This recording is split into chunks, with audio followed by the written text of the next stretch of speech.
Hey guys, welcome back to my channel. What if Naruto had time period love with pervy Sakura, movie?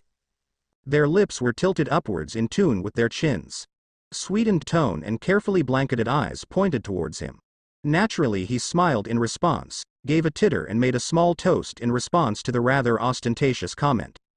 It was commonality. If he hadn't responded in good humor, the woman would have taken it as a poor mark on his character. His position was not great, though he was far from being disgraced as of yet. Nevertheless, there were certain people, Naruto knew, he had to be extremely careful around her, as such with the woman before him, Sakura Haruno, a rife woman who could tear down his credibility with a single snap of her finger. Naruto had known her since early childhood. She was in fact his second cousin. They had been close for many years, but Naruto knew the game of court well enough. Should he present in weakness or loose in their ongoing race, his reputation and very worth would be demeaned in the eyes of the public and his family. Their race was rather well-mannered at present, neither casting sharp remarks or attempting slander in the early stages, thus they could laugh around with each other in fine company. Words still had to be cautious and conduct followed. Of course it could be used as ammunition against the other later after all. They were presently at an official function. Naruto wasn't even quite sure what for. His grandfather had drug him forward and told him to go because it would be best he attend. It was saddening and maddening all at once, the reasoning behind his urging, and thus Naruto had gone without a complaint made, only a sharp nod and a retreat to his room for preparations. Naruto Namikaze was a beautiful man, a teenager of 16 whom had only just reached marrying age in the past 2 months. He had a beautiful caramel skin tone to be envied, luxurious golden blonde hair at neck length with bouncy curls jutting every which way. Eyes of cerulean, a rounded face with full cheeks, a pointed regal nose and thick lips which complemented his rounded face and prominent cheekbones.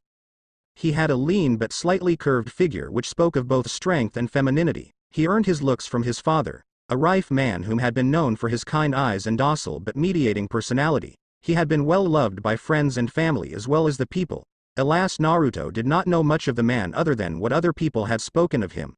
Minato had died well before memories of him could form in Naruto's mind, as was the same with his mother.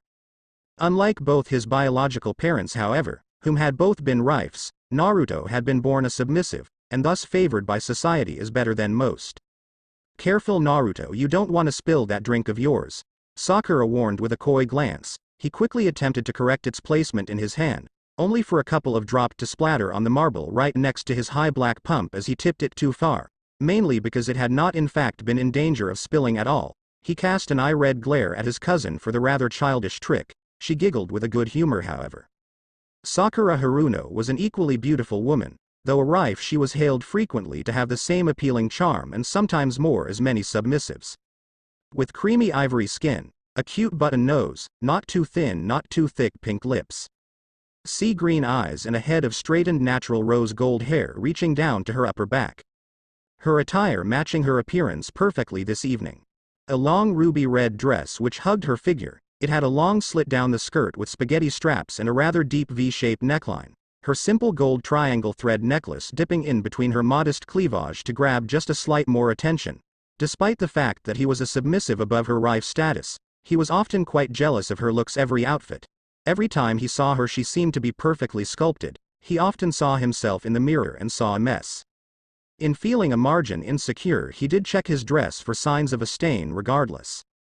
It was a tight-fit navy blue velvet with a skirt that clutched his thighs and a body that clung to his figure in an accent of his decent muscle and fine curvature, a turtleneck with no sleeves and only a gold chain-style belt for a change of color. His hanging earrings were large chandelier style, however, with gold metal and many sapphires in the stings, but in comparison to many of the other persons gathered, his appearance was quite modest. Ah! I wish the old man hadn't sent me here tonight. It's just a bunch of rich people and nobles trying to buy each other off. He said it rather loudly, but with luck's good fortune there were no prominent people near them. Oh, shut up, Naruto. It's only boring because you're not even trying to have fun. Thin pink glossed lips smirked in his direction, her meaning all too clear. In turn, full bright red lips gapped open for a fair moment before turning into a defiant scowl. Those lips said nothing in retaliation as their owner felt the pang of understanding that their race had officially begun. Her goad was to see if she could dare him into dirtying his dignity, and there was a throb in his chest to know that they had to compete at all. He swallowed the ugly feeling and painted on a false smile. It was the life he knew after all. Masks were necessary, and he despised it all. Surrounded by scheming minds, posturing leaders, and people whom held the knife in their hands and told you it was a spoon. They had both been brought up in this world and knew how to play the game. However, Sakura had been playing in it for longer than he. She had been taught longer than he, for she hadn't gone missing for 7 years as he had. He smiled his due in response but turned around, lying that he was going to get another drink. She dismissed him with a graceful wave of her hand and a smile too genuine. Naruto, were he less aware, would be fooled into thinking her implication had only been in jest. He left instead to the corridor and then upended the contents of his wine right down his throat. The taste tang and hard to swallow for a moment, though the brief fuzz felt a margin soothing. Then he stared instead to the marble pillars of the hall.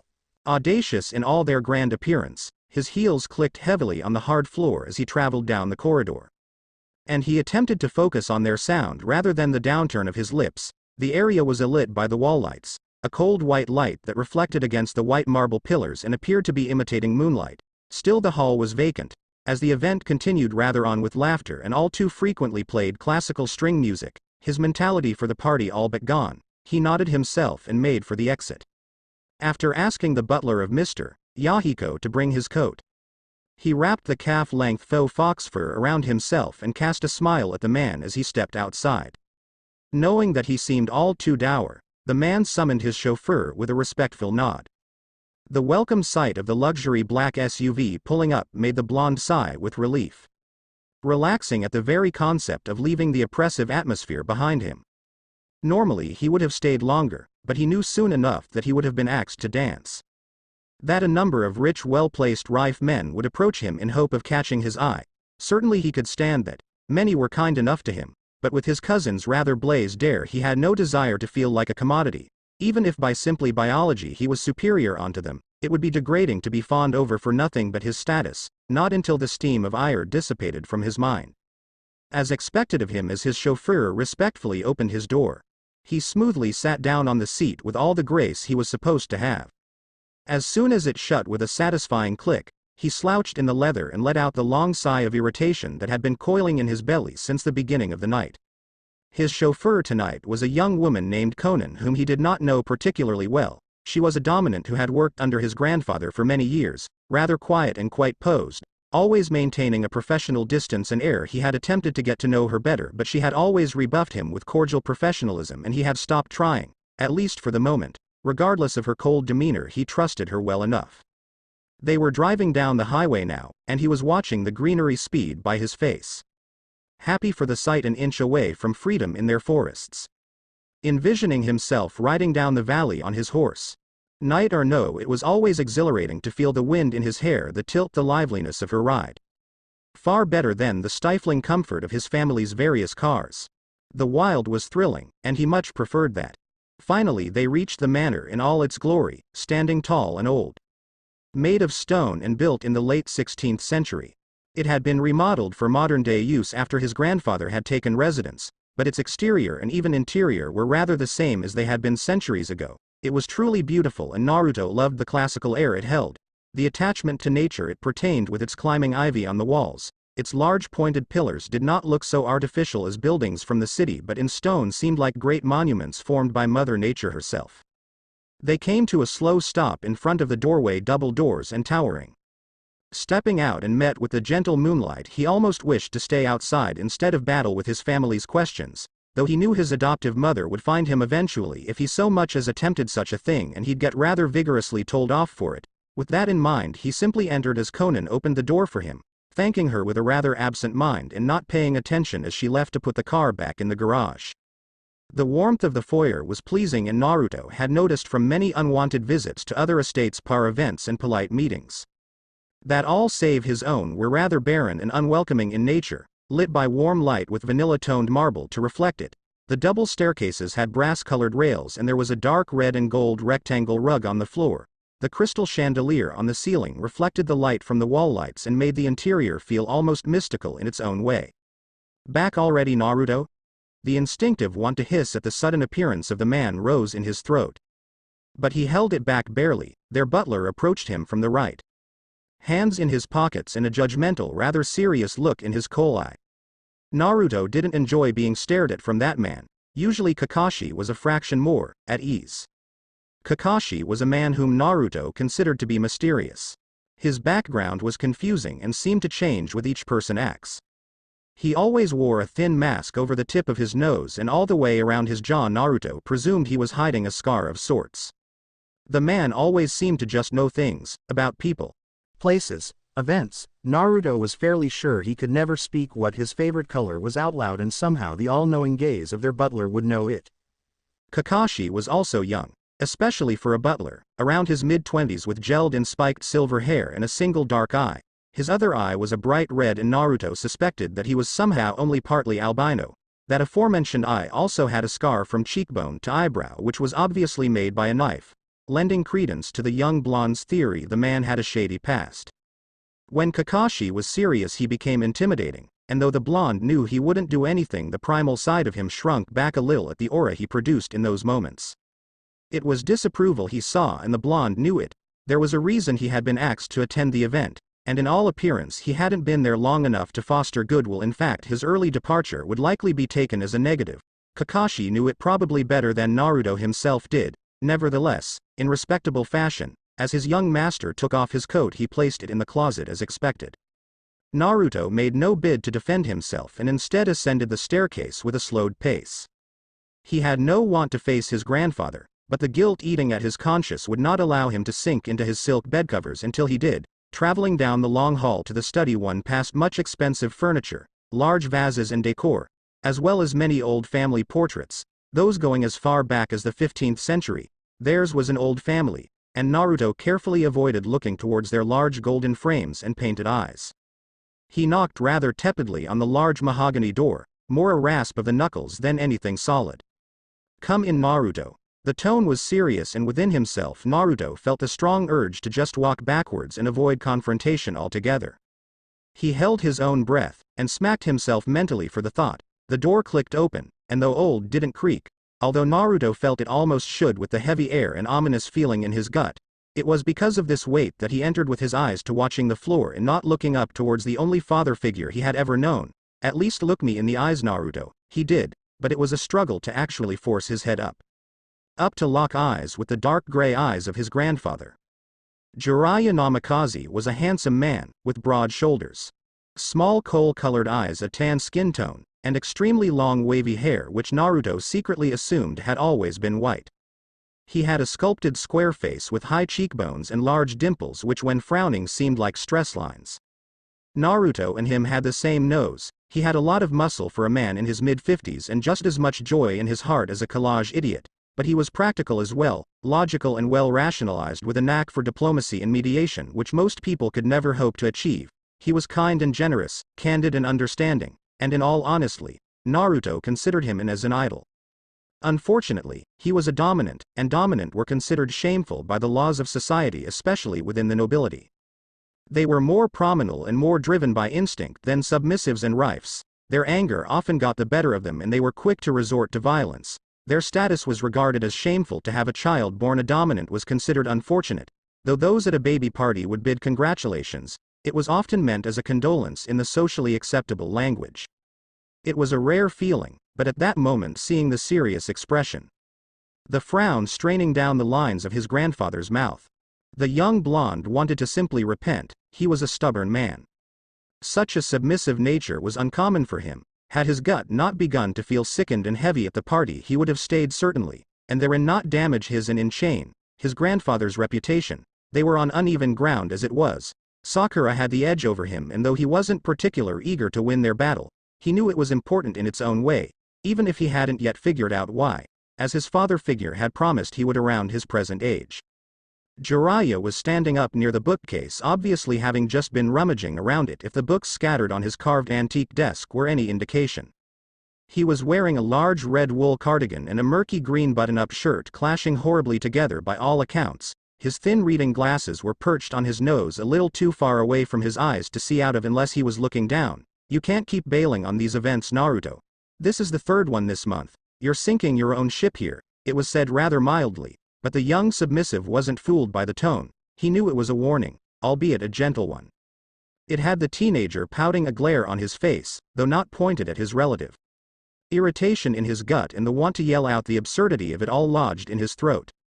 He wasn't certain what he himself wanted, and he couldn't help but feel as if his strings were being pulled in many different directions. One day he hoped he'd get the chance, a long enough break to figure that out, but after so many years of the same he doubted such a chance would occur. With the soft sigh made across from him, he looked up in time to see Jiraiya giving him a rather contrite smile and to feel the warm weight of his hand on his shoulder. "Naruto, you don't have to do all this right away, you know? You can take a moment to catch your breath, kid. I'm not going to force you to find a husband. You only just turned 16, take some time to be a teenager. Because God knows you haven't got the chance to yet." That was the most annoying piece of a puzzle. No one he cared for was forcing him into the path. He was diving head and all on his own, and he knew it. They weren't the ones pulling him in each different directions, it was everyone else, all the eyes staring him down, waiting, watching, evaluating his every action, every movement. It burned as he stared at the kindly closed-eye smile his grandfather cast him. The reminder of why he was diving down this sullen road of his, burned, yet, that burn relit his determination to succeed, and the fire rekindled in his heart once more. It brought his grin back because though the embers hurt sometimes, the fire was ultimately warm and comforting. "It's okay, Gramps, I'll be okay. I got this, you'll see."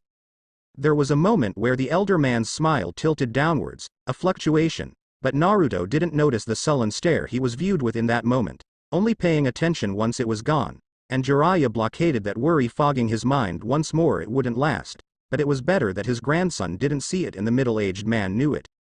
"If you're sure, well, why don't you get changed into something more casual and go for a drive, eh? Might clear that daft head of yours a little." In reaching his desk he threw a pair of jingling keys to the shocked blonde, whom unsteadily caught them, a grin bright on his face as soon as he did. The rarity of being allowed to actually take his car bringing a kick to his step once more. Often he had to ride with his grandfather or be escorted a long conversation about danger and caution by Kakashi he had hardly listened to, sometimes buzzed in his mind because of it. But it was night, and he was presumed to be attending the fancy event until its conclusion far later. So it would be safe enough. Obviously that's what Jiraiya thought anyway. And with the knowing wink he got from the man, Naruto bolted out of the study in his heels towards his room located on the top floor. As suggested, he changed with a lot of wiggling out of his tight dress, flicking his pumps off in a flurry of flying clothes, messing up the freshly clean room the maid had cleaned for him. Having decided on an unassuming light orange turtleneck and black sweat pants, he rushed back out, almost forgetting to wipe off his makeup, grinning to himself as he jumped down the stairs 2 at a time and twirling around to his left where the garage was, rather hurriedly squeezing into his suspiciously white sneakers, a large wool orange toque thrown on to hide his easily recognizable hair, and bound to his car. Normally he would go for a ride to clear his head, but it was a well-established fact by now that he was a poor nighttime rider. It was of no consequence his car was there when needed. It was modest, especially when taking into account his family's wealth, but he loved it all the same. However, it was old. It was a small bright orange Fiat 500 from the 1960s which Jiraiya had refurbished, and add tinted glass to. Naruto thought it was adorable, and despite the ostentatious color, it was unassuming. Rich people often opted for fancy cars after all. He got in with an eager rub of his hands and pressed play on his classical 70s playlist as he pulled out. He was heading for the city. It was only about 40 minutes out, and though he didn't particularly enjoy the place, he wasn't heading for the high-rises or prestigious tourist attractions. He was in fact driving to his favorite rather run-down restaurant. He didn't get the chance to eat there often, because of its minimal finances they didn't deliver, and Naruto rarely had ample opportunity to travel there. He entered into the slums of Konoha, the capital royal city of the Fire Kingdom. With that thought in mind, it wasn't an unfamiliar sight. The murky colors which surrounded the place, the roads which clearly hadn't been redone for many years, and the infrastructure in general was shabby at best. Several of the trash bins were overfilled and much of the garbage ended up littering the streets instead. There were no lamps outside and the sidewalks were only lit by the traffic lights and that from the windows of the residents. Most submissives passing by this area would be disturbed and try to take a different route. Not entirely unjustified, Naruto knew, but for those rare few as himself it was comfortable enough, at least as long as you knew what to watch out for and how to defend yourself. People were desperate in the slums, But that didn't mean they attacked every person who entered like savages. Mostly they left well enough alone unless provoked. There were of course the rare few, and it was more common to be mugged or attacked in the area than it was in well-off places in the cities certainly. Naruto, however, knew how to work in such places. He had grown up there after all. Naruto Namikaze had gone missing at the age of 6 years old. Honestly, he himself couldn't remember much of what had happened. Officially, the car carrying himself and his parents had been attacked by an unknown perpetrator suspected group. His parents had both been shot multiple times, and from what he understood it had been a rather gory sight. Naruto himself was missing from the scene and naturally suspected of having been kidnapped. The blonde could however remember screaming. Whether that was his own or one or both of his parents he didn't know, and walking. Strangely, those were prominent memories for him. Walking in a drenching rain, car horns and violent yelling blaring at his back, his cheeks stabbing in pain. He had spent 3 years living on the streets, as despite what fancy city folk thought, the people of the slums were quite good to a young orphan wandering about. He wasn't treated special unless one counted not being attacked special. He still had to scrounge for his own food, find his own blankets, but some others would share their minimal shelters with him at night if it was raining.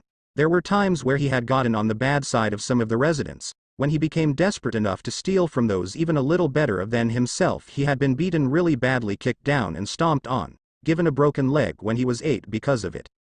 He pulled up to the curb next to Ichiraku, and parked rather lacklusterly there, locking his car and making sure the extra security was in place, just in case. The restaurant itself was more of a booth than an actual establishment, but it made the best ramen he had ever tasted. He slid onto one of the stools as Chuki, the kindly elder chef, and his daughter Ayame looked to him with large smiles. Naruto. Long time no see, where have you been? Neither of them recognized him. As he wanted, in public, to the eye of the people he didn't have large whisker-like scars on his cheeks.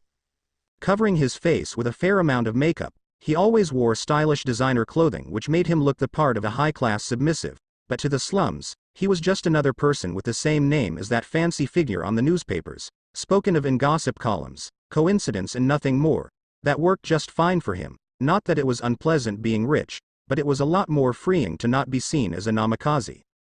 Ah, nothing, just work and all. It was a lie he usually posed, not that it was entirely wrong. Still, he felt nervous every time he used the excuse, his hand flying to the back of his neck at the not real itch suddenly manifesting there. He got a smile in response, and they began filling his usual order without him having asked for anything.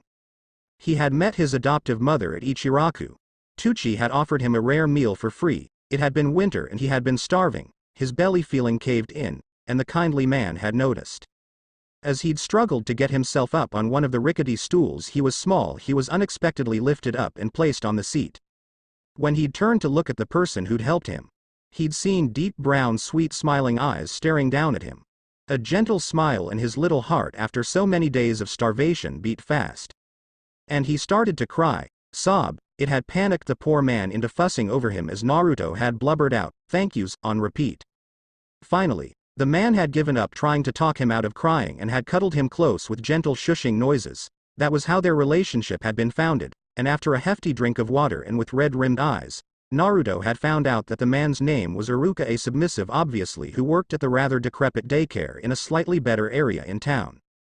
A couple days later, Iruka had adopted him, not officially with paperwork and all, but from then on lived with the man and was clothed and fed by his money. It was the happiest he had ever been in his 9-year-old life. Back in the present, a steaming cup was put in front of him.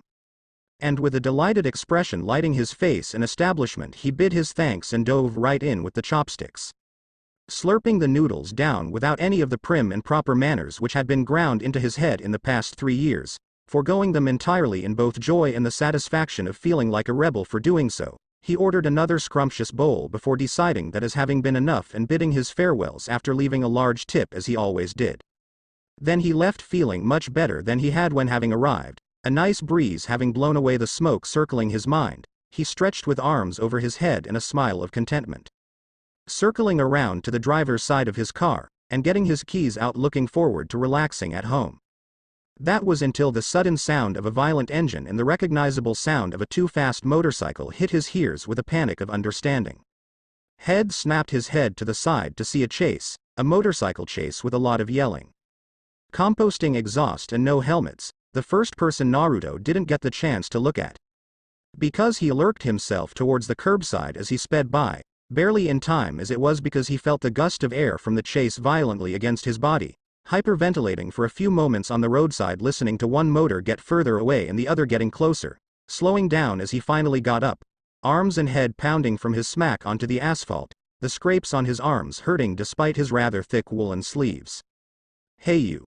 3 motorbikes entered his somewhat blurred sight, none of their drivers having gotten off and their engines were still going loud. He looked towards the woman who'd called and was met with the sight of straight but hard fiery deep red hair and an equally blazing set of red eyes both in color and intent. You see where that guy went? Her voice came with a snap and the other two regarded him equally as intensely, glares in their gazes, which had Naruto glaring back. All 3 of them were clearly dominants and he was in little mood to deal with whatever petty fight they'd gotten themselves into, especially when she was not so much asking as demanding an answer from him. No, I was too busy diving out of the damn way. Her growl was high and irate. And instinct told him to back away, his resolve kept him in place. He had dealt with dominance on the street before, and he knew he wouldn't be in any significant danger until she or any of her friends actually became angry. He could fight maybe one dominant, that is with street tactics and shabby hits, but not any more than that. The more angry a person got the more testosterone they produced and dominants already had way more testosterone when calm than a rife and especially a submissive had when angry, which was why they were such a menace in society. Are you alright? It got his attention that it was the large burly, ginger-haired man that acts, and he felt almost shy at the concern after his outburst, a little more relaxed too because of it, which was odd considering the tense atmosphere. The only nice persons he had met with their instinctual sex was Teki at the restaurant and his grandfather, both of whom were far older than he. Any others usually involved potentially dangerous confrontations with domineering personalities, glaring and snarling. Yes, thank you for asking. He smiled towards the man despite his conflicted feelings of apprehension and gratitude. There were 3 of them, the 2 redheads and a rather stern-faced ravenet whose irises were so dark that Naruto doubted that light was entering them at all. It was the stare that man gave which both captured his attention, but also scratched something under his skin that made him want to punch the man. His jaw ticked with the urge. Instead he turned to his car and pressed the unlock button, turning his head away from all 3 of them. Sorry, I can't help you, he said it as politely as possible, trying not to contemplate what the chase was about. Oi, a new voice chimed in, and Naruto had to assume it was the guy who had not yet spoken. It was with a mild irritation that Blue Eyes turned to look the dominant's way, already put out by the situation and the fact, oi, was usually what his mother did to gain his attention when it wandered away. The stranger got off of his motorcycle, and walked over with his hands in the pockets of his tightly fitted leather pants, stopping directly in front of Naruto and looking him up and down. It didn't feel necessarily licentious but the blonde was reaching for his door handle nonetheless. Do I know you? It wasn't what Naruto expected and his heart skipped several beats at the question. The last thing he wanted was to be reconsied in the slums of the capital city. For someone of his present status that would be exceedingly dangerous. His hand perched under the handle of his door and he was ready to flee. Sweat freshly beading on his brow, however, your scars, I've seen them somewhere, that threw him off. The scars on his cheeks were whisker-shaped markings deep and indented, 3 on each cheek, and they were always covered up with makeup in public. He had never been out on the town without them being covered up, so for this man to recognize them meant he didn't recognize him from the tabloids but from the slums. It had him pausing and staring at the stranger. He was a dominant, obviously, he had a muscled frame. Though it was somewhat hidden by his spiked biker's leather jacket, it showed underneath his too tight, too thin, white t-shirt underneath. He had pale alabaster skin, lit by the moon and seemed ethereal. A sharp and strong jawline with a matching nose and thin lips, his eyes and hair stood out the most, a shade of blue-black hair rim rod straight and spiked at the back so it looked somewhat charged. Naruto focused a bit more on his eyes though, they were dark, too dark, not merely gray. Naruto realized fairly startled, but it was as if the man's entire iris was in fact covered by his pupil. No one could have eyes so black. That very thought, however, was familiar in itself. It had spoken inside his mind before, in a whisper though he could not remember when. It was a fog in his brain as if a long-forgotten dream. It was automatic instinct that Naruto's lips spoke before he himself properly knew what they were saying. Sasuke. A whisper like glass, fragile, earning however a sudden response as if a cut was made. and a chokehold caught his throat gripping, but not quite tight enough to be threatening. Nevertheless, his hands attempted to pull the arm away. His strength wasn't enough to match, however. He held the arm instead, glaring at the blackness eyes with a scowl on his mouth, and the urge to punch the man rekindled. "How do you know my name? Did my brother send you?" He was being yelled at, held by his neck, and a fierce glare was penetrating into his sapphire eyes like a knife. Rare thought it was primal instinct took over, and Naruto found himself growling. It wasn't common for submissives to feel so threatened as to growl. Often they just fled the area and hoped to be left alone. When cornered and significantly scared enough, however, submissives could become extremely violent. It was primal instinct. Naruto knew what it was. Kakashi, back when he had been his tutor, had taught him quite well about the state. He'd vowed never to allow it to happen to himself, but now that he was in the throes of such anger, he didn't much care for his own childish promise. Naruto lashed out and kicked the stranger hard in the stomach, the grip on his throat weakening just enough for him to push the arm away. As the man hunched over from the impact, a wince on his face and a snarl on his lips. Without much delay, a fist slammed hard into Naruto's left cheek. He bit into his tongue on incident, and the taste of iron filled his mouth. He spat it at the other man as he straightened up. It landed directly on a pale cheek and looked ominous sitting there as the skin was almost white in the moonlight. They both growled, snarling forceful, and posturing as muscles tensed, and each moment was carefully watched. Naruto attacked as his opponent shifted to do so, hitting the man on the shoulder with his fist while having aimed for his face. It earned a grunt but little more, and instead his own knee was slammed into by a heavy boot. It brought him down to a particle kneel, but cerulean eyes did not look down. They flicked up in a determined glare which portrayed no violence, Reslev stealing his gaze, not anger, and indeed, the blonde did not feel any resentment. His anger was dim, opposed to his want to prove himself, to win and make a point, though to what end Naruto wasn't sure himself. He was glared down at from those dark eyes, but neither moved once more.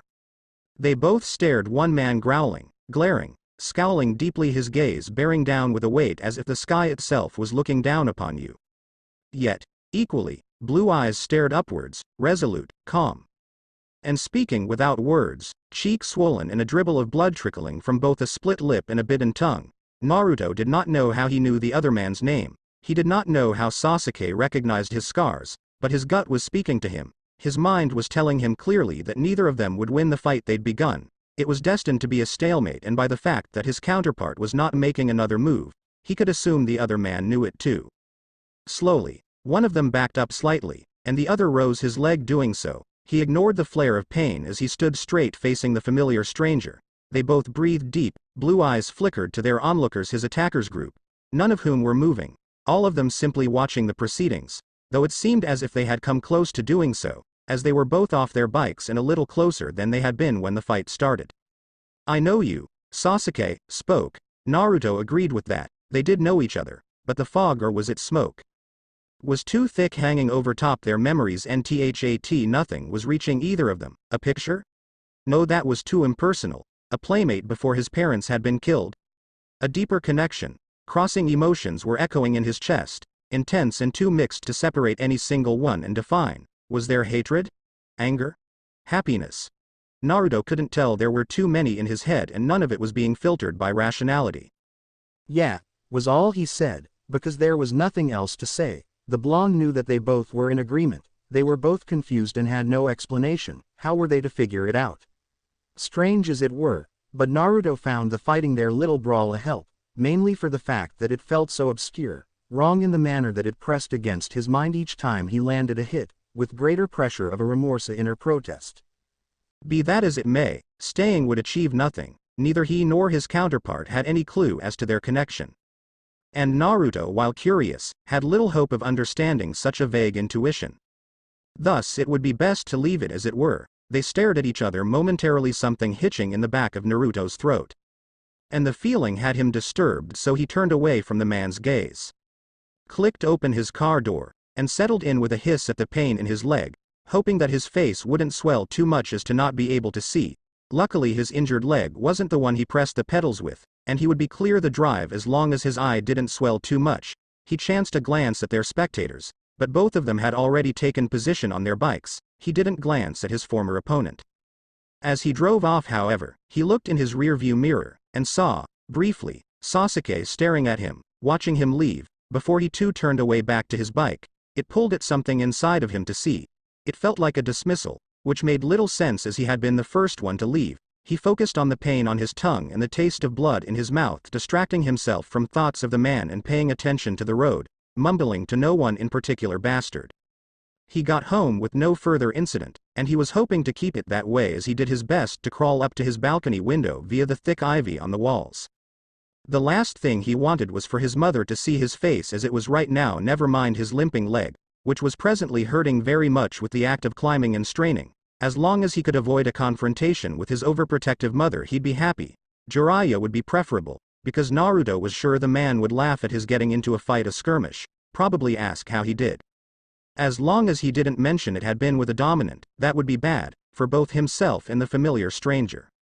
He flopped without any sense of grace onto the balcony, letting out a grunt of pain as he rolled to pick himself up. He would be glad to get into his nice silk nightgown and pass out on his plush bed, worry about covering up his wounds with makeup in the morning and somehow not let his family onto his escapade, fool Kakashi somehow. All of that to wait until the morning because the drama of the day had already toasted his brain. Thus that is exactly what the worn blonde did, donned his peach-colored long nightgown and flopped into his mattress, not bothering to get under the sheets, take off his shoes or even close the glass balcony doors. He was out into the world of dreams within a moment, and they floated restfully in his head, warm and comfortable. It was a warm summer day and he enjoyed such days, especially today. For this was a special one, and he was sitting impatiently before the sand garden at the hall in front of his house. Trying his hardest to focus on the sun through the trees, sipping on his matcha tea, and not peer around the corner down the road to see if he could catch a glance of horses coming over the horizon. Even though he knew he would certainly hear their approach before he could see them, the war had drawn to a close and soldiers were all returning home to be honored, mourned and welcomed into embraces. His clay cup spilled green over his hand, onto the underside of his pale blue haomanji.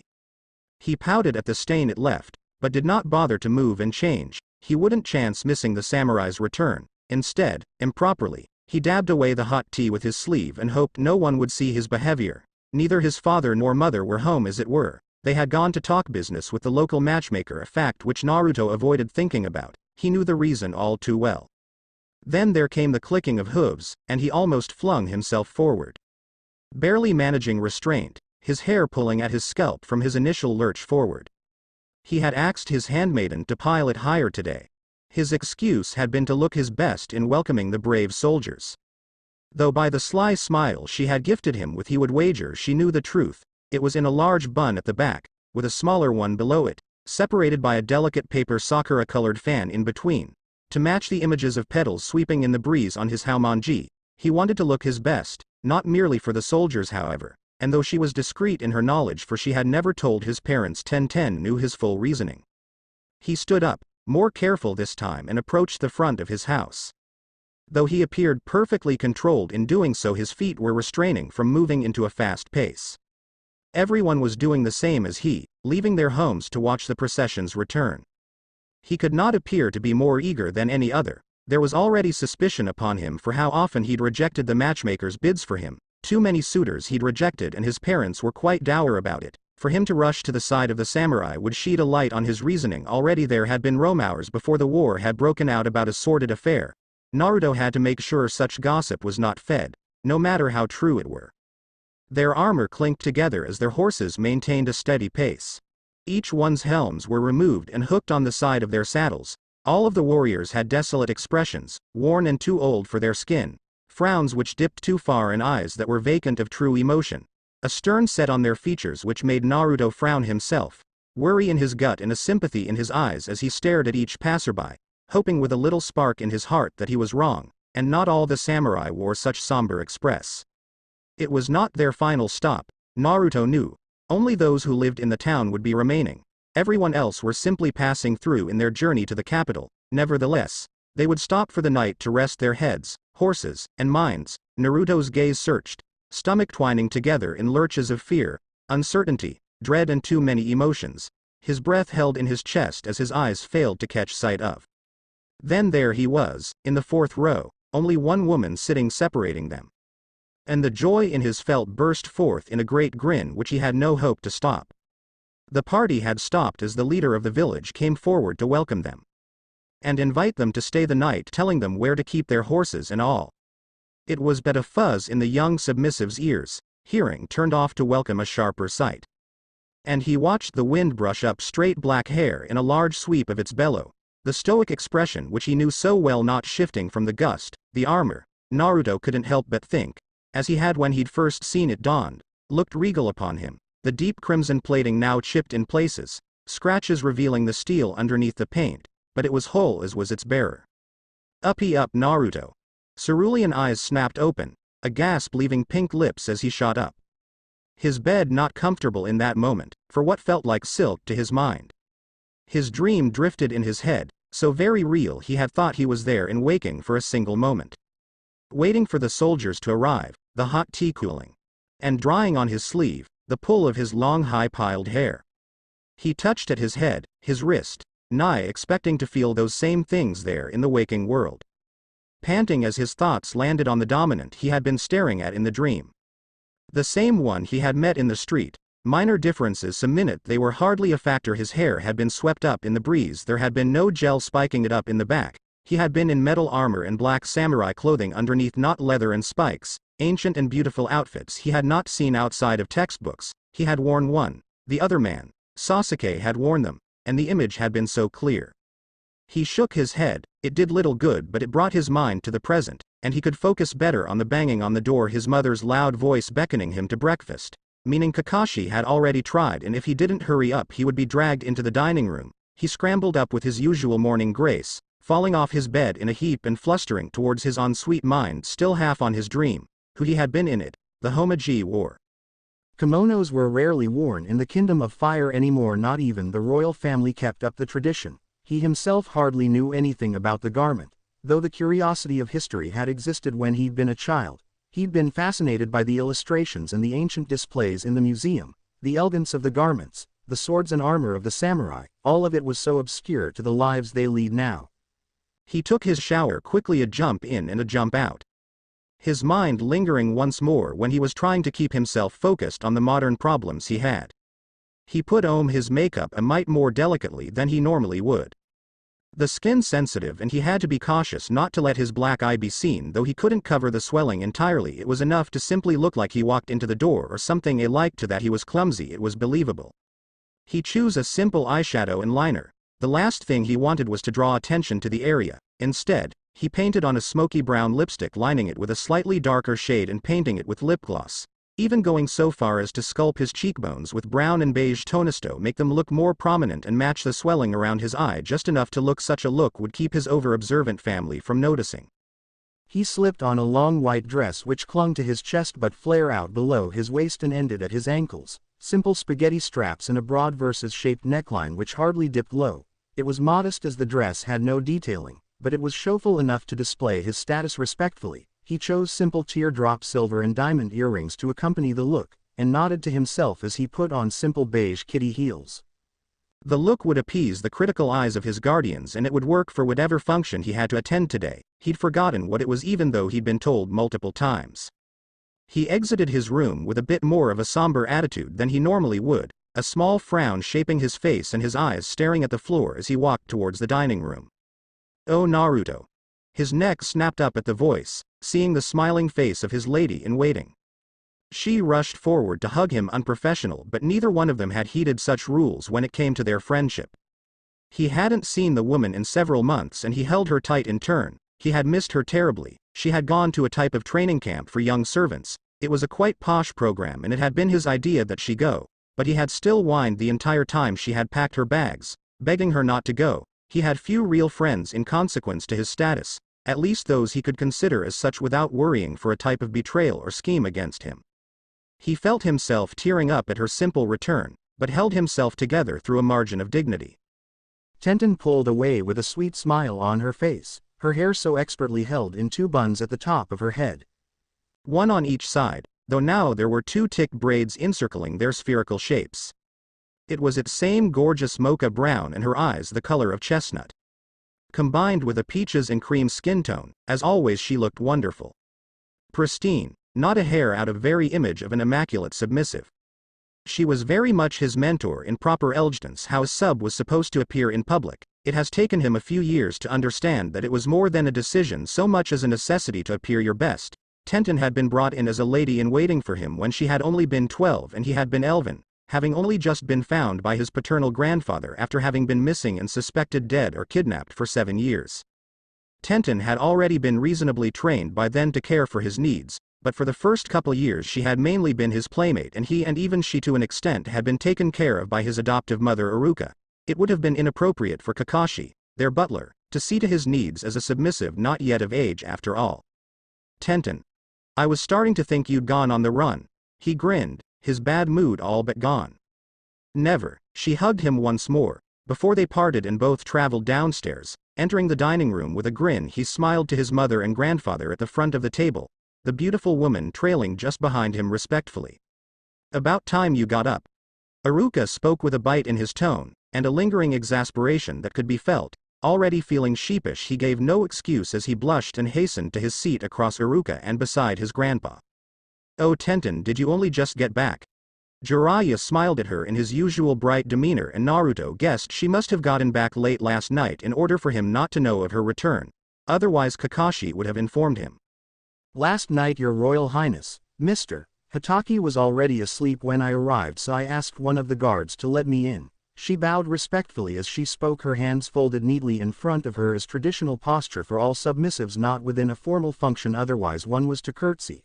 Rifes and the very odd dominant, whom were invited to such things, as his grandfather, bowed at both formal and casual functions. Oh, it must have been quite late for him not to be up. No matter, my dear, you must be hungry, come eat with us. She blinked in surprise. It was actually quite inappropriate for servants to eat alongside their masters. They were expected to dine on their own time. Rarely were they ever invited to sit at the same table.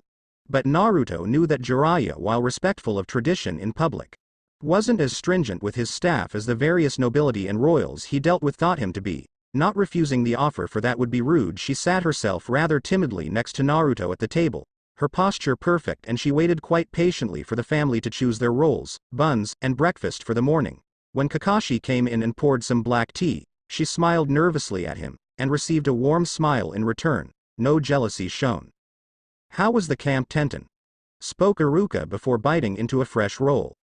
A kindly smile in place, Naruto stared at his hair. It was held at the nape of his neck in a bun, and it was odd to see it outside of its usual causal ponytail. At least while in privacy, if you ask Naruto, his mother was the most beautiful in the room.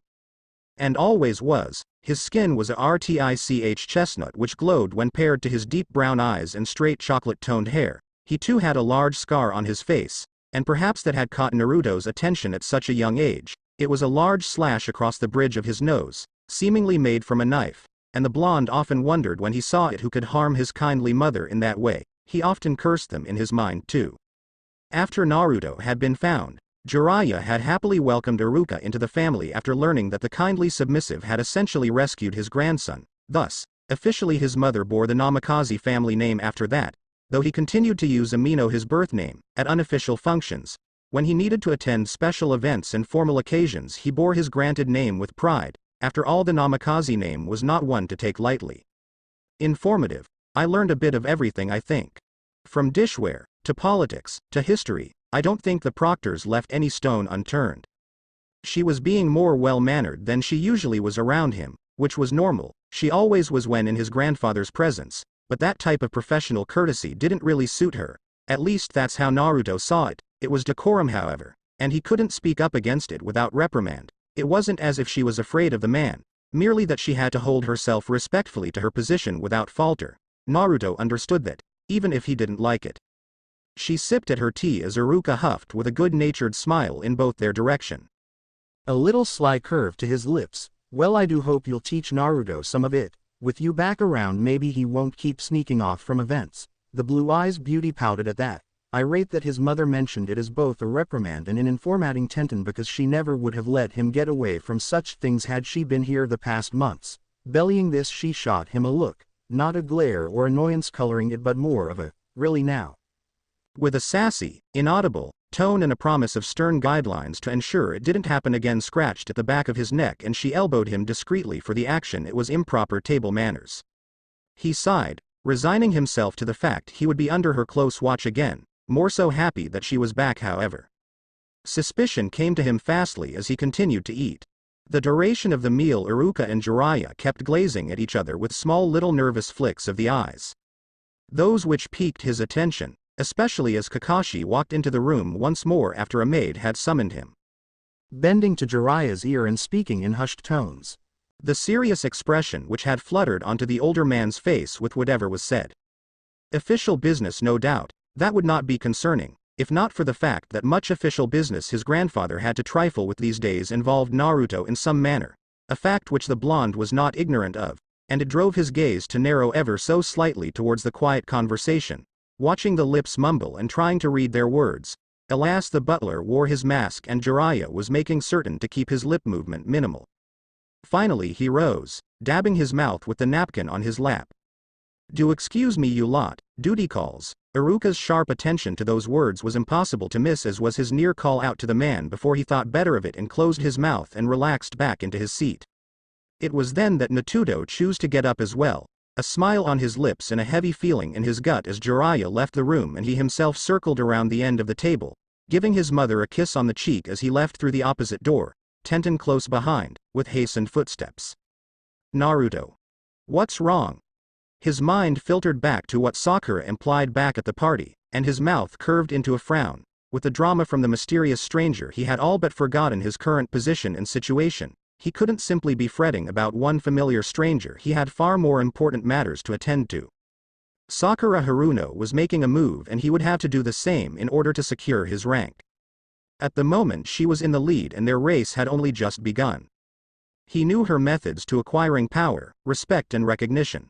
Charm in itself was a perfectly fine technique, at least in the beginning, but he did not want to base his entire plan upon it as he suspected she would. Sakura's main plan, he knew, was to garner respect for her delicate situation and improve her standing, which would be best achieved by marrying into a respectable noble family. However, she would not be so blind as to just see the surface level of that. She would be looking for influence, a player in the game who could hold sway over others. He did not want to approach this in the same way she would. He could use his charm in a different way. "Tenten, could you extend an invitation to Neji of the Hyuga family, please?"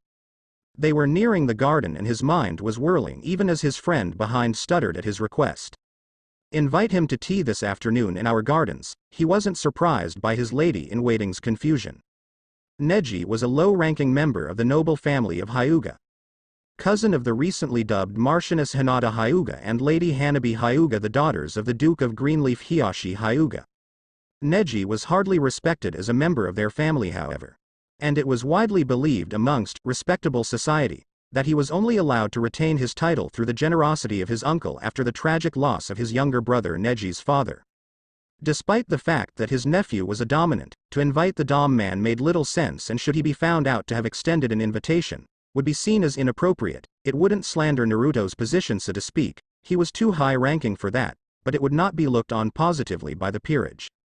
He glanced back at the baffled woman behind him, a smile on his lips, not expecting her to understand as of yet. She nodded and went to go make the call. He knew she would do her best to protect his reputation while doing so, thus he had little concern for the arrangement. He had a comprehension of what it was he wanted to say, to ask of the man, but it was indeed delicate and it would require all of the diplomacy his tutors had attempted to drill into his head.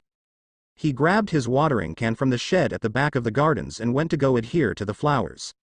It would soothe his mind a mite to be with the flora for a bit and relish in nature. Perhaps after his meeting with Neji he would bask in the simplicity of an afternoon ride through the landscape. He could do with a good run. The elder teenager arrived sharply at noon, in fine suit of brown and a purposefully carved stoic expression which twitched every other moment. Naruto was unsurprised as Tenten led him kindly to the white gazebo they had in the rose garden. The man was not adept to being invited anywhere unless permitted by his uncle, thus he grinned as the brunette approached. Kindly as he might, he had no wish to make the man more uncomfortable. Neji was a handsome man and he well represented the simple beauty of the Hyuga family. His lineage clear, though such a statement would likely drive Hiyashi into an inner rage. For his nephew looked to be more of traditional Hyuga heir than his own heiress did. with his waist length, dark golden brown hair, smooth ivory-toned skin, sharp diamond jawline and of course the signature lavender eye color caused by genetic cataracts, Naruto always found the appearance quite beautiful. Despite the cloudy vision often associated by the condition, it had been written by historians that the dominants born into the Hyuga who had the condition did in fact possess superior vision to most people, a fact which would likely go unproven until there was less bias amongst the secondary sexes. Neji bowed to him, quite low in fact, which Naruto hadn't expected. "Your Royal Highness." There was a strength in his gaze as he looked forward which Naruto found a respect in. Before he flicked, the mon's gaze flicked slightly down. Of course, it was considered improper to look him in the eyes, a fact which Naruto wanted to hit over the head, were it possible to hit a concept. "Sir Neji, please come, sit with me." The man twitched at the respectable title but carried himself with dignity to one of the plush bench seats across from Naruto himself, as if he was adept to it. The blonde man felt a spark of sympathy. For one of such an esteemed family to be so ill-equipped to being addressed respectably spoke heavily of the man's upbringing and current treatment by his family, and indeed, society. There were some light appetizers before them, sandwiches and scones, along with a pitcher of chilled apple juice to fight against the hot day. "I must admit, Princess, I was hardly expecting to receive your summons." He smiled towards the nervous man. Neji kept himself well, he sat straight and his expression was sure set, on the edge of stoic while remaining polite, softened eyes and expressionless lips. Naruto could never fathom keeping himself so blocked from express. Then again, he was hardly expected to. He was the princess of the Kingdom of Fire. His general demeanor was to remain well-mannered and kindly unless called upon to be otherwise. "I imagine so, but you see, Sir Neji, you are in a unique position. And I could use your support." That had a flicker of interest come into the man's cool gaze. Changing, warming it just a fraction, he was making a gamble, risking the knowledge becoming public. It was as of yet a strict secret amongst the royal family.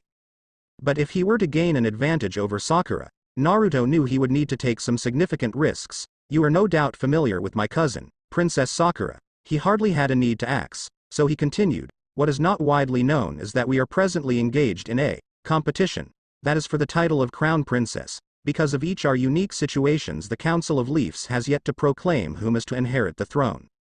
Afore him, he noted he had no doubt caught the man off, was taken aback, and his broken posture reflected that. His once expressionless lips were lightly moving up and down, not gaping, but its less extreme sibling, shock certainly.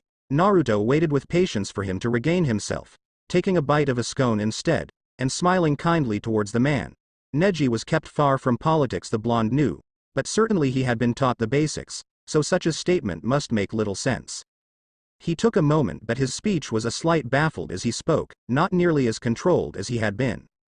"But surely, Princess, you are the rightful heir, you are the, after all, the next submissive in line, and to speak candidly, Her Royal Highness Princess Sakura is only a wife." He did not sound nearly so assured as his words inclined, but Naruto merely shook his head to the logic. It was indeed properly thought out, and were his cousin not a factor, Neji would be correct. "Alas, she does hold legitimate claim. She is the adopted daughter of Her Royal Majesty Empress Tsunade, which puts her at the same ranking as myself." One could laugh easily enough, but the royal family had kept peace within the kingdom for hundreds of years, and those places such as the Country of Lightning with its democratic system were mocked within their country, as was the martial law of the Nation of Mist. Many common folk did not understand the inequities of the royal and noble families, but were quite content with the leadership and roles they played. However, Naruto was more than aware that not all were so content, such as those people secluded into the backways. The dissemination in their land was as plain as the trunk on an elephant. Dominants were not allowed into many trades outside of hard labor and the military. Most shops outright refused to serve them. So dubbed blended service shops were extensively rare. That is, those who served all types of secondary sexes and often fell out of business. Most submissives had been influenced heavily by the historical propaganda about dominance that had swept over the kingdom a couple of centuries ago, and marginalized them because of fear, logic not being a factor. They were put into segregated communities a few decades ago, and most never got the chance to escape those poorly maintained neighborhoods. Naruto had grown up in a dominant majority neighborhood, and most of what one notices in such places, living there, was that people were desperate and that violence so many feared was propagated by their own marginalizing systems, not because all dominants were savages with the need to destroy and harm. Naruto knew this, and he knew an advantage when he saw one.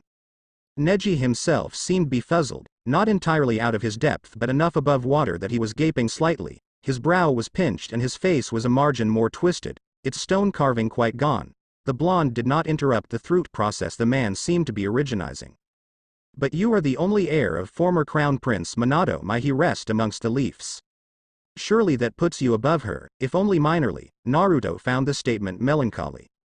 His expression reflecting this well. He remembered nothing of his father or biological mother, but he knew that his father had been well loved within all classes of sex. Even the dominance one could tell that much easily by simply listening to the mourning voices of those in his streets as he grew up. Many dominates were greatly saddened by the loss, having felt their hope had been taken away. Perhaps that was why he had been assassinated. True, but at the time I was the only potential heir after my father. No one expected Empress Tsunade to adopt a child. Perhaps if I had not gone missing it would not be in discussion now. But here we are. Let us not forget, Prince Minato would not have been considered for the throne despite being born to my grandfather. Had Empress Tsunade birthed a child, a sad fact, and despite his well-maintained dignity regardless of his previous shock, that comment had the older man flinching. Everyone knew why Prince Minato would have been declined the throne despite being the eldest child born to the eldest son. Grand Duke Jiraiya was a dominant, and dominants were not allowed to hold the crown of Hokage. His son had been made lesser by that fact, but as Empress Tsunade had never conceived an heir. Yet, now she did have an heir in the form of Princess Sakura. Naruto was only truly in the running for the throne because he was a submissive. Had he been born a wife such as she, his claim would be very weak indeed. Thus, he needed to garner further support from the people, which in turn would hopefully influence the Council of Leafs. They whom dictated matters of nobility and house inheritances. They also frequently served as counsel alongside the noble houses to advise the empress. Despite many nobles' naive beliefs, they were not impartial to the people's opinions. It did influence their rulings. Much of the council were made up of seniors with traditional beliefs, but they were slowly being replaced by the younger generation, those more open to new ideas. Indeed, Naruto may not be the crown princess as of yet, but he was not oblivious to the fact that he did indeed hold a not insignificant amount of power, and a fraction more respect in some circles than his cousin, a fact which he could greatly use to his advantage. How may I aid you, princess?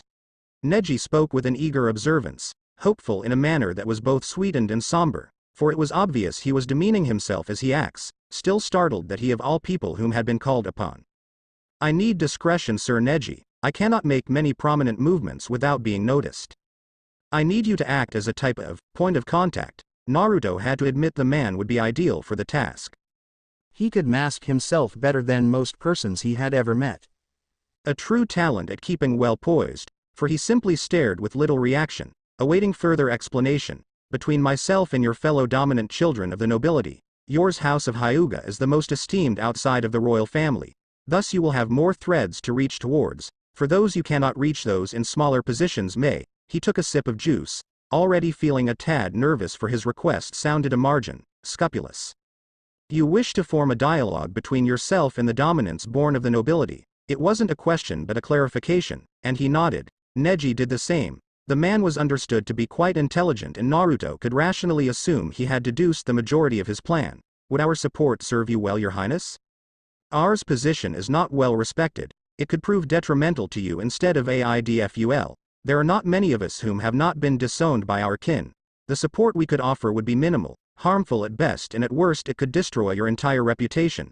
It bwas about the logic he had expected, and out the corner of a blue eye the princess saw his handmaiden attempting to hide her interest in while playing at attending to the roses. Tenten was a horrid gardener. He knew well of her opinion. She was devout unto him and wanted for him to ascend the throne. Her small frown indicated well her present mind. Naruto kept himself focused on the dame before him, his mind already quite made. Yes, however, this kingdom needs to begin to welcome change. There are many dominants whom sit in bad positions due to my family's negligence. I'd like to be the one to incite change, even if it is only one step. Welcoming all sexes into the discussion will prove a vital step. Visibility is the first step to I will lose favor. But I will bring eyes to those marginalized within our society by providing them with the opportunity to break the narrative imposed upon them. The chance to speak with their own voices, and well, to be blunt, having the support of the dominants of the kingdom will not go unnoticed. It will influence the council. be that negative or positive has yet to be seen. It was with a fraction of uncertainty. But Naruto smiled wide at the concept in his mind as much as to the man in front of him. He was confident in his idea and what it represented, and he was quite resolute in his determination to make it work. It had not been his plan originally, but the meeting with the bikers last night had kicked his mind into intense red glare of the woman, and the tender concern from the bulky ginger, the mystery of the dark-eyed man. It had spoken in whispers inside his head. Naruto was more than aware of his cousin's opinion of dominance, and regardless of the fact that he did indeed love her, that was a large juxtaposition between them. Not that she was aware of that fact. One of the first lessons he had learned in the game was to never reveal your alliances until you were sure the other party was in agreement. Never reel your hand, as it were. Your Royal Highness, he flicked his gaze back to Neji, but held himself back from grinning because of the oh-so-tender resonance in lavender eyes, a watering of tears highlighting it. Quickly, the Hyuga grooming reasserted itself and the man's expression morphed back into its statuesque nature. I will do as you bid. He rose from his seat, something brightened in his formerly blank gaze. Naruto stood as well in good grace, but if I may be so bold as to make a suggestion. Blonde hair bobbed with a bounce. Should it please you, princess, I will endeavor to provide you information about my family's actions in this matter, and if it is possible the opinions of the other noble families as well. That had the young princess fiercely shaking his head, a dread in his mind for the suggestion. No. Such an act amounts to spying. Should you be discovered, it could be judged as treachery upon your family. Your very life could be endangered with such a drastic charge. He near yelled out at the ridiculous idea. Your Royal Highness, with all my devotion and respect, I don't care, should it help those such as myself. Any risk is one I am willing to take. Your vision is something many of us have only contrived of in our dreams, and if we have the chance to make it reality, me and my fellows will do all we can to aid you. Punishment be damned. It was frightening to the Namakame.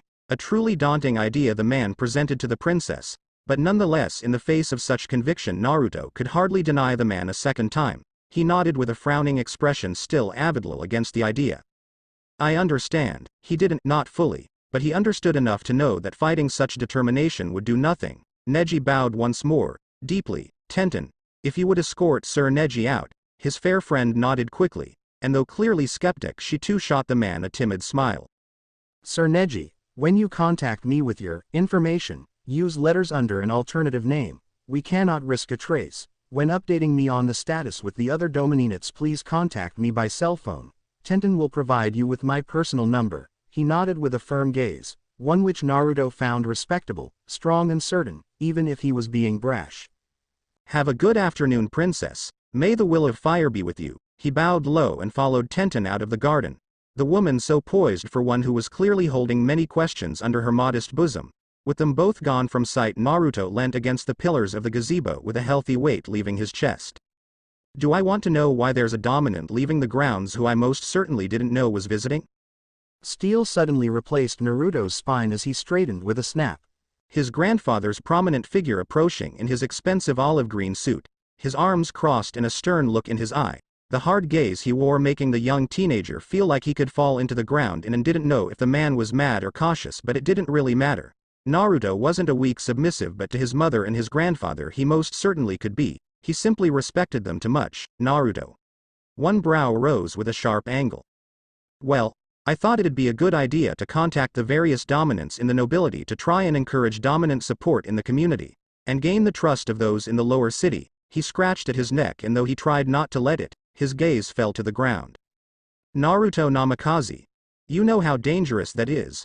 What if he had attacked you? Naruto flinched. Despite his own secondary sex, his grandfather was actually quite wary around dominance. No doubt due to his upbringing and how he had been influenced to see himself. It was a sad reality, oh my little fox. A large hand held his cheek and he looked up to the softened face of the older man, a deep frown stretching the lines around his lips and straining those around his eyes too. It made him look so much older, but he leant into the warmth of the hand cupping his cheek softly. I just worry. If he had attacked you, I would never forgive myself. You wouldn't want your poor old grandpa to go to jail for murder, would you? It was spoken so lightly as a joke, but Naruto frowned at it, no humor in his chest. I can take care of myself. He could, and his family knew that. Often he couldn't help but feel they were much too protective. Jiraiya kissed his forehead. I know you can, of course you can, but forgive an old man his trespasses. I always will. A warmth filled him with the words, but there was a tingle of insult in his head regardless. I know you do. But Papa, you've got to try to trust dominance more. He pulled away, wanting to look more fully to the man's expression, already knowing what to expect when looking there. And if you can't trust them, then trust in me, okay? A deep sigh followed, and Naruto watched an array of painful emotions cross the man's brow. I do trust you. I'll try not to assume. But if they reach one toe out of line, blue eyes rolled towards the sky at the beginning of his rant. I know, you'll rip their right parts off. You've said it all before, Papa. The man Naruto kissed his cheek and his expression of indignant annoyance melted away in a moment. You're my precious little boy Naru. I'll always feel the need to protect you, even if you don't need it. Naruto said nothing. He buried his face in the man's chest and held him as tight as he could, trying to ignore the wet droplets falling on his hair. Bad memories were creeping up the man's mind. Strong arms wrapped around him as the chest beneath his cheek shook. Naruto tried not to let his own tears fall, but they did anyway. He didn't know his father and he never would. He did not feel much towards the man's death other than the remorse for a good man having been lost. His tears weren't for Minato, but at the heaving chest beneath his cheek, at the choking sobs echoing in his ear, at the desperate hold on his figure, and at the painful memory of loss that protective grip mirrored. He whispered, even if it couldn't be heard, I won't leave you, Papa. I'm strong, I promise. He held his grandfather close in the rose garden. The road stretched the next morning. Naruto and household were traveling into the city. It was a bitter retreat. Made in haste and with little preparation, much begrudged mumblings and frantic maids and servants scrabbling to ready their lord and family for departure. It was uncommon to be sent for without proper notice ahead.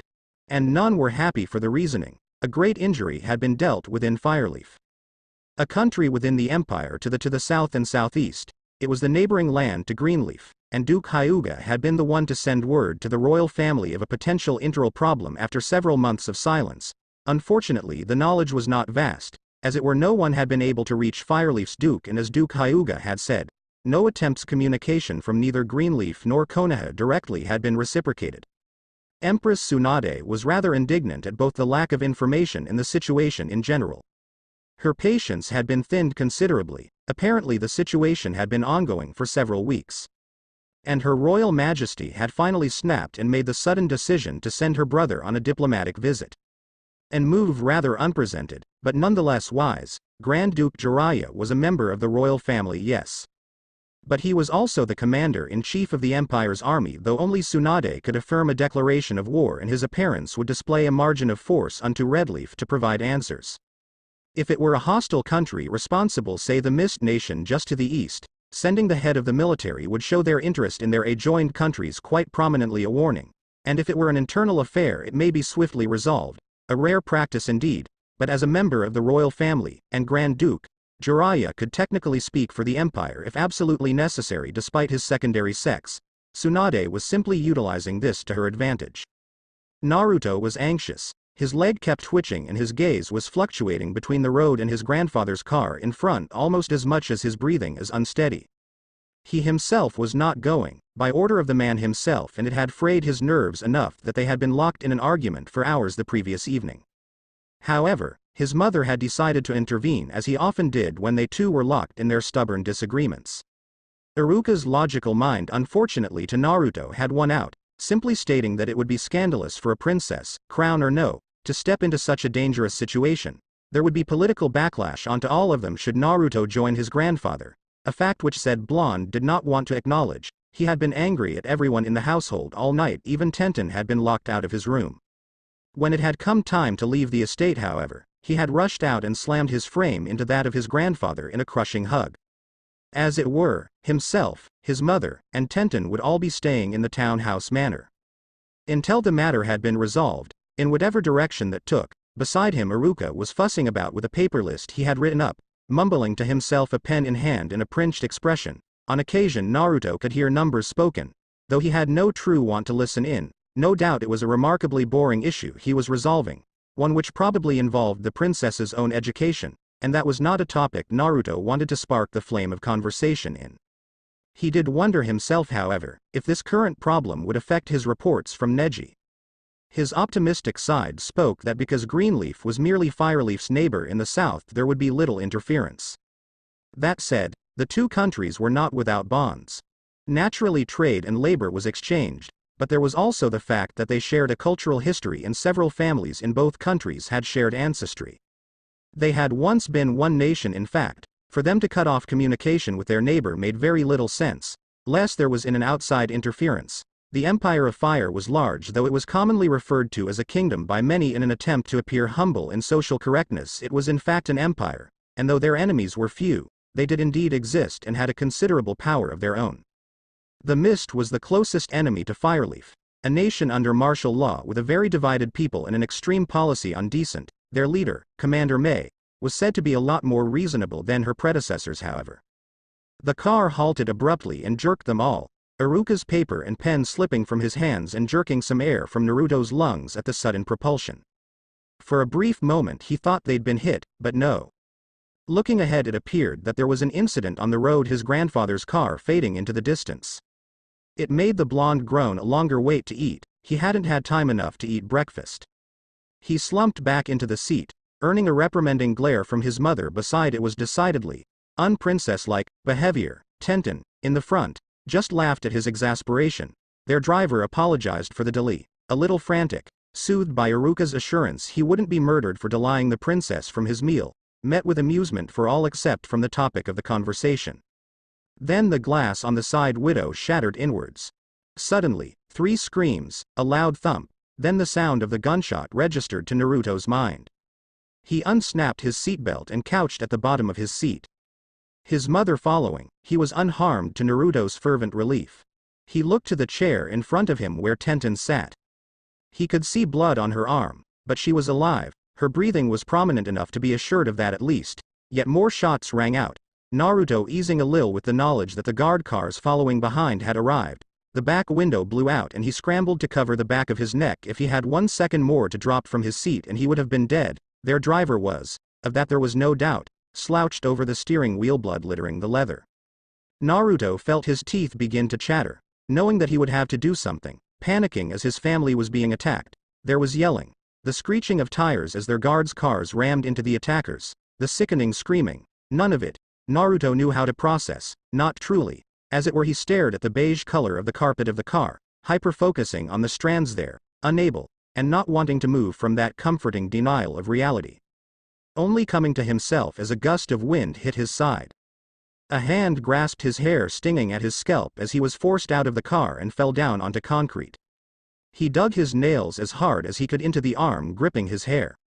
But actually causing pain unto the aggressor proved impossible due to the thick fabric of their sleeve and glove.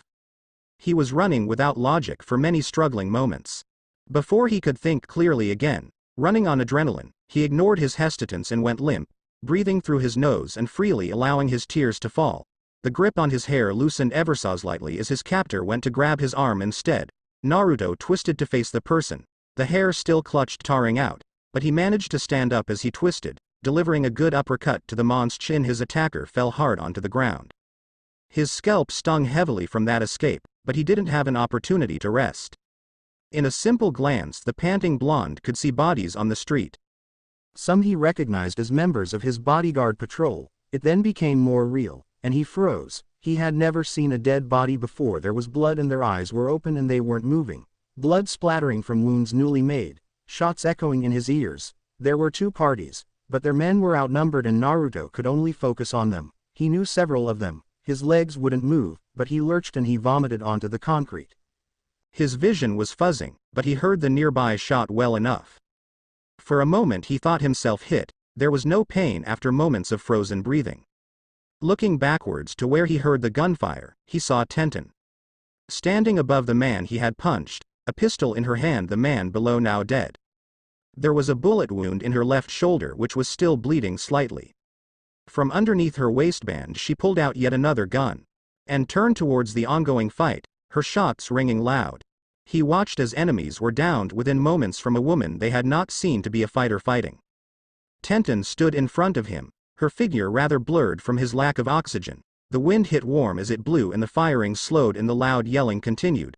Though his senses seemed to be dulled, he heard the hiss of a curse his best friend let out before she grabbed him and hoisted his body enough to lurch him behind the protection of the car, she herself crouching down near the tire and peering around. one pistol still in her hand. The shooting stopped and the wind itself seemed to still. He watched Tenten untense slightly as she turned to him, wide brown eyes searching him up and down. "Naruto, are you all right?" He heaved, her injured shoulder clear in his vision. As was the cold metal pistol in her grip, its simple design so much more focused to his eyes in that moment. Its sound ringing in his ears, its actions playing behind his eyes.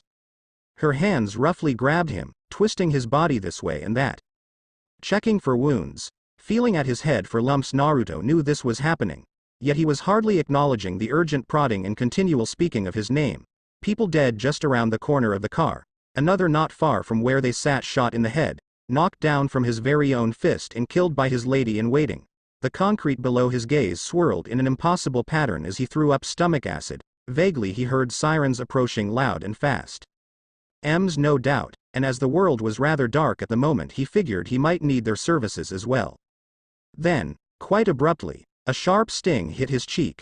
The knowledge of how to breathe came back to him as did the simple knowledge of blinking.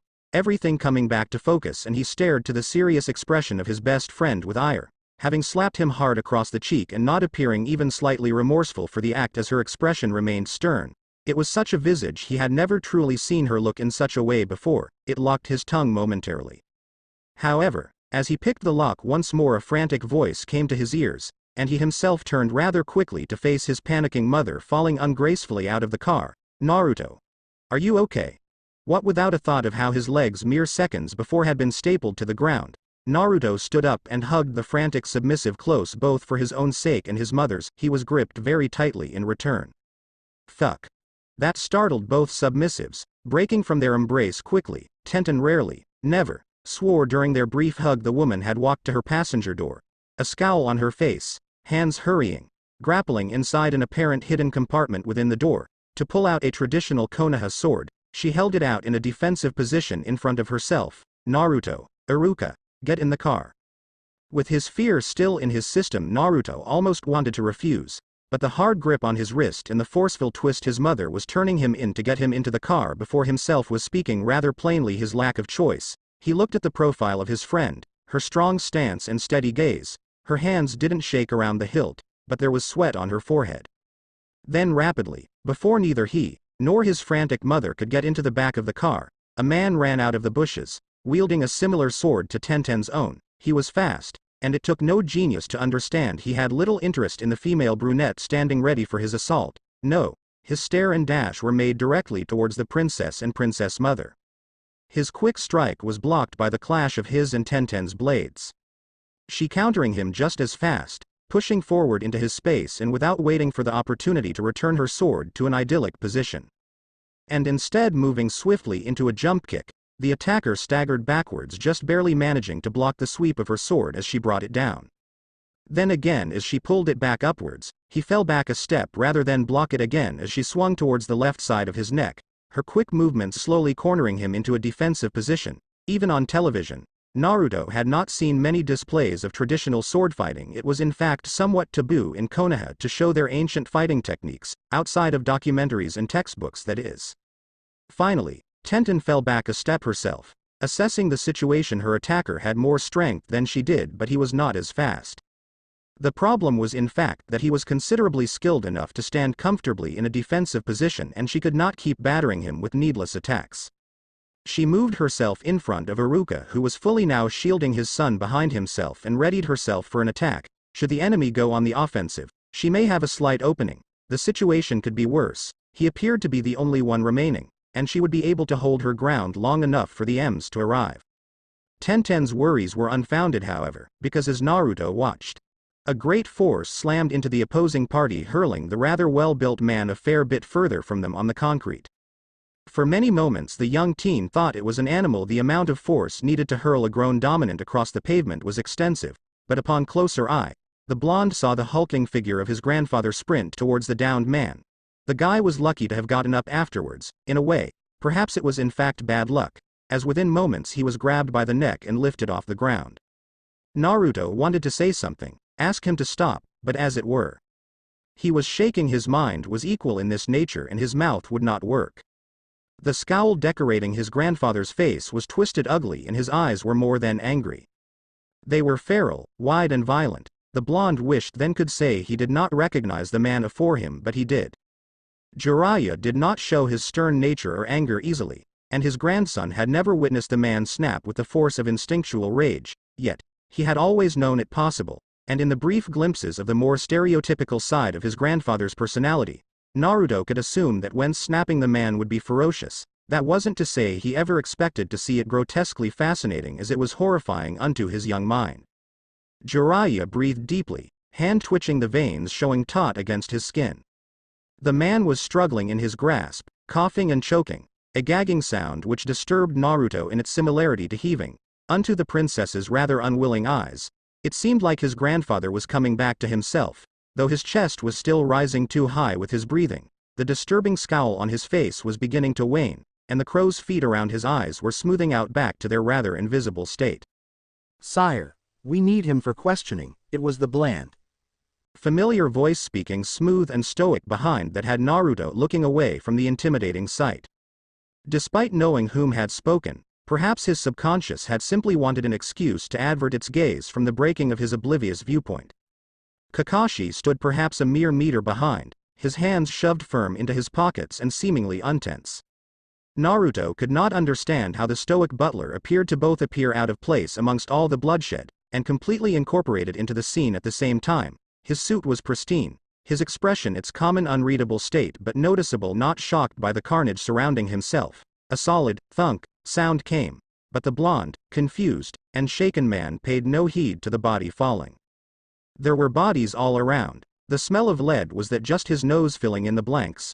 Red splattered about as if it were a pop of color on the road, bullet holes in the side of the car.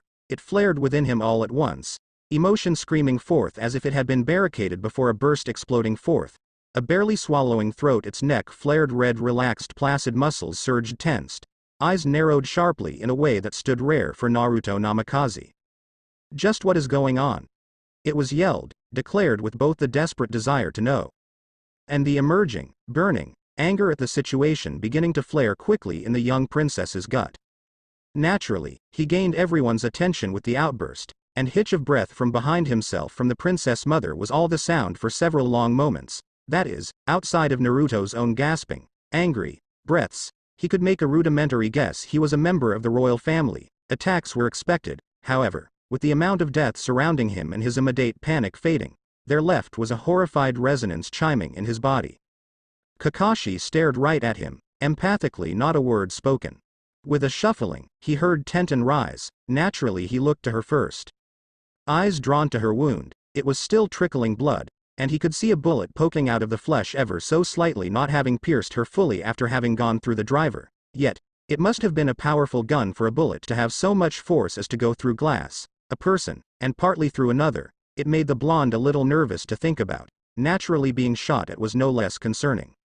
"Your Royal Highness, if you, Mistress Iruka and Lady Tenten please move to the guard car for the rest of the journey?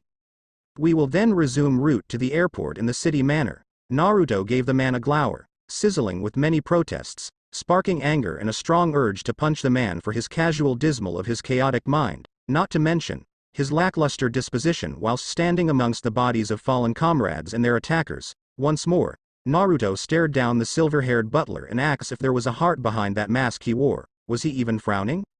"No, I'm not." Before he could further voice his protests, his wrist was grabbed in a firm, almost painful grasp as his mother pulled him harshly towards the guard car.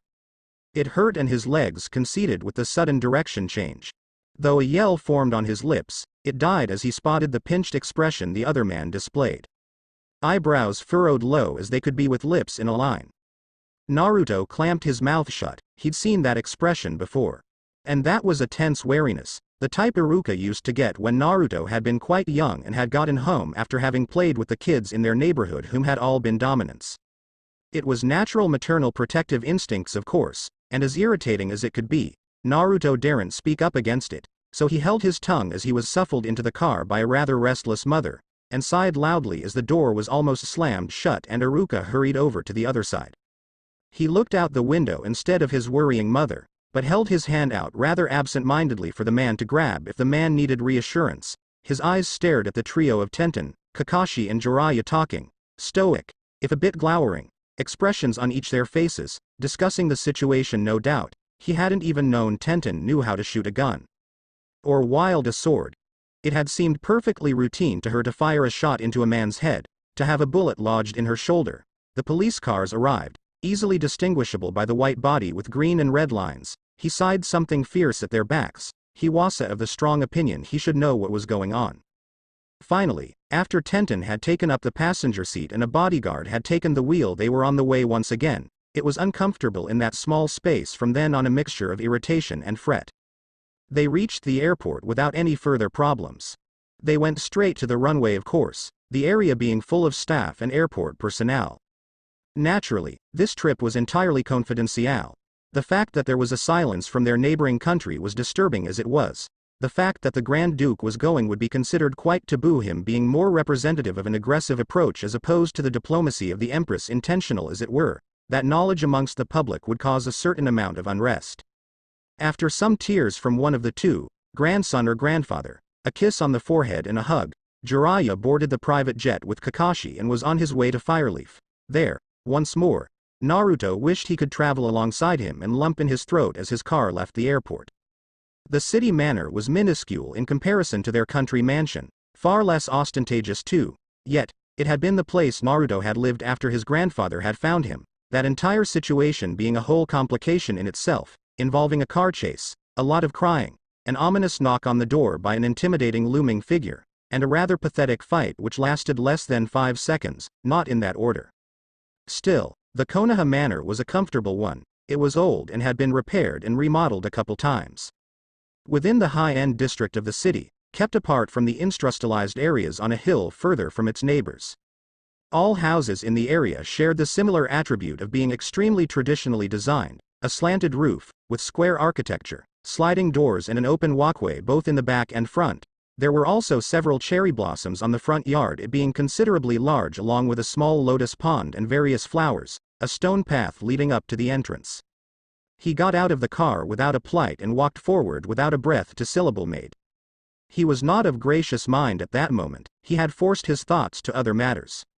Lest he explode in another fit of irritation at the silence Tenten maintained, the lack of clarification given by both family and friend, who clearly knew more about the situation than they cared to explain. With his new status amongst society, one would think him capable of comprehending a complex situation, rather than being shielded. He did not like being kept in the dark, no matter how warming it was. That warmth was made only from absorbed light. He breathed, and carried on, turning to his room and pulling his cell phone from his purse, throwing the bag on his mattress. The space was immaculate, as to be expected. It had been prepared for their arrival after all.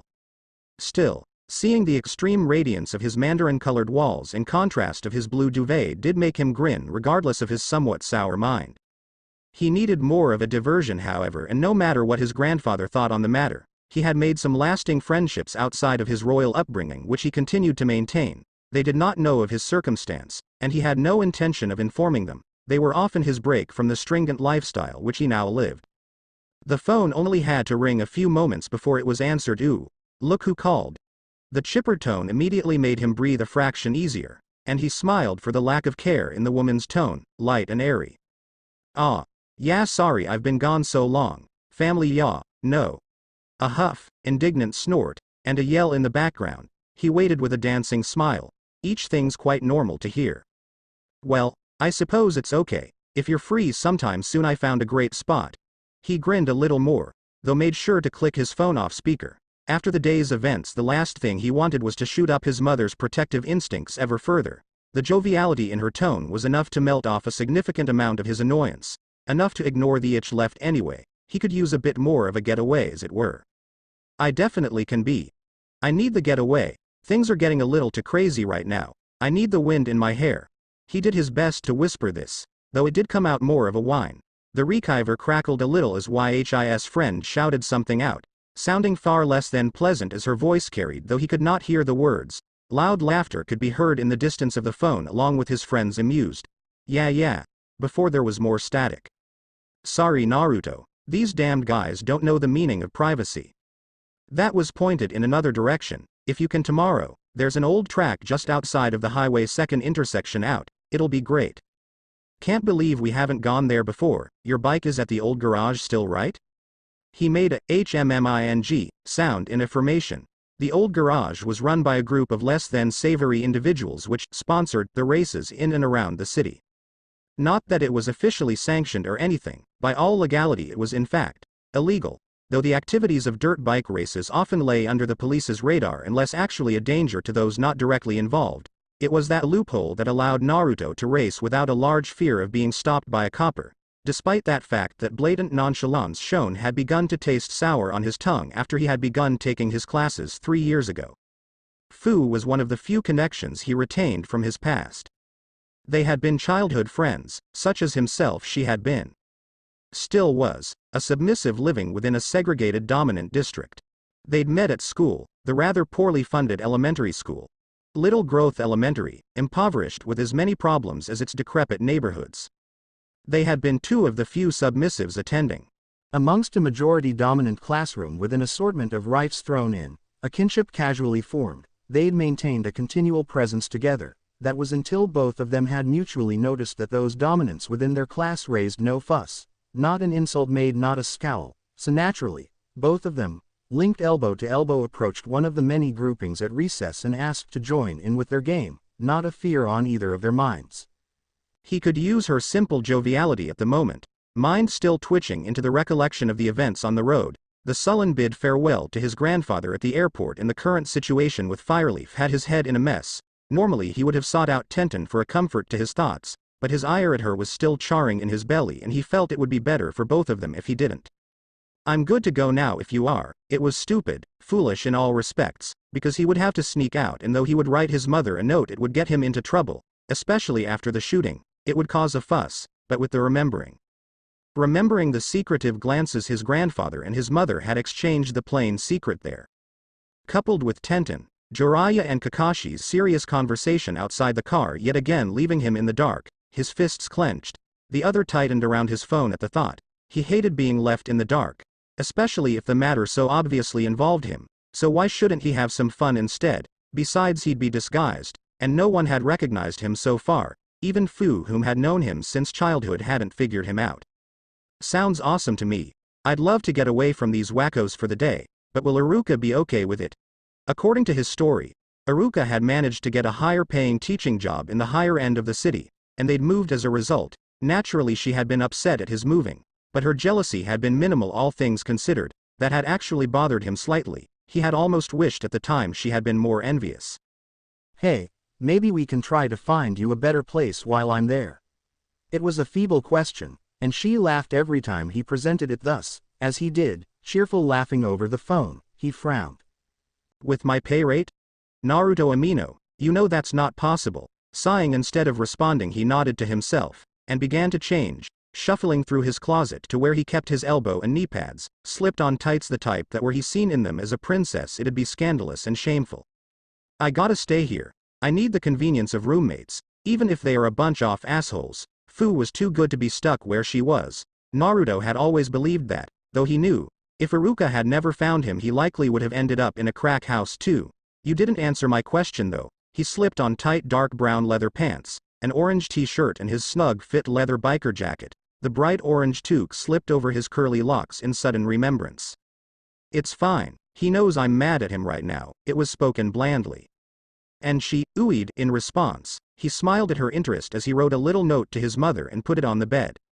A smidge of guilt in his mind as he left through his garden door, beginning his walk to the old garage. It was considerably far from the pompous higher end of which the manor stood, the industrialized area of Konoha which he would meet Fu.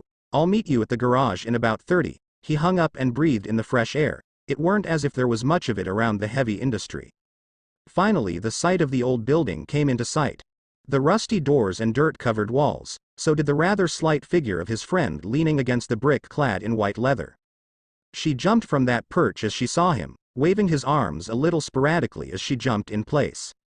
Grinning he waved back, matching her enthusiasm gladly. As he ran the rest of the way and grappled her in a big hug they both laughed, a little twirl before he set her down, and ended up staring in disbelief at the new color of her hair, a seafoam green which it certainly hadn't been last he saw her. In its natural state it was in dark chestnut brown, matching perfectly with her espresso brown skin tone and bright amber brown eyes. He blinked, his lips twisted in extreme evaluation.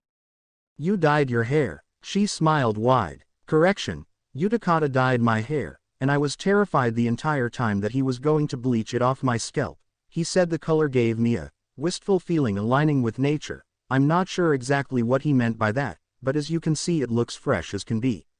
He laughed, at her enthusiasm, still not sure if he himself liked the look, but happy that she was. In tandem they lifted up the heavy aluminum door to get to their bikes, checking for rust on the chain or rims on their dirt bikes, happy that no one seemed to have taken them out of luck, before climbing aboard, helmets in place, the rumble of the engine gratifying on Naruto's ears, as both nostalgia and thrill washed over him. He zoomed out without waiting for his doddering friend. Thanks.